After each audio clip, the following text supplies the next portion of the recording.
दोस्तों, कैसे हैं आप लोग। भोलेनाथ की कृपा से आप लोग अच्छे होंगे दोस्तों। तो देखिए, हम आप लोग को झूमर सुना रहे हैं, तो आप लोग मेरे चैनल पे बने रहिए।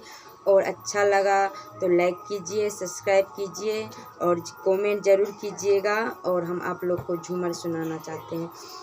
खट्टा नींबू खट्टा मीठा तो कभी होगा, खट्टा नींबू खट्टा मीठा तो कभी होगा।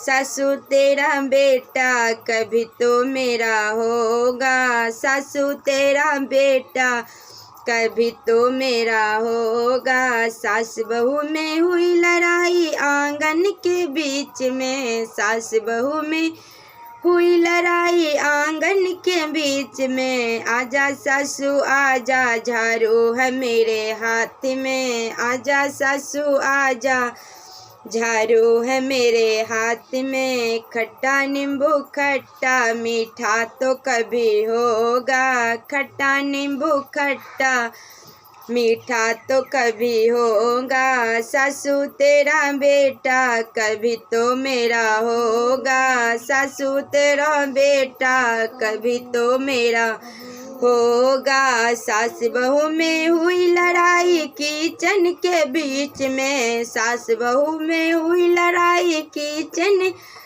के बीच में। आजा सासू आजा, बेलन है मेरे हाथ में। आजा सासू आजा, बेलन है मेरे हाथ में। खट्टा नींबू खट्टा मीठा तो कभी होगा, खट्टा नींबू खट्टा मीठा तो कभी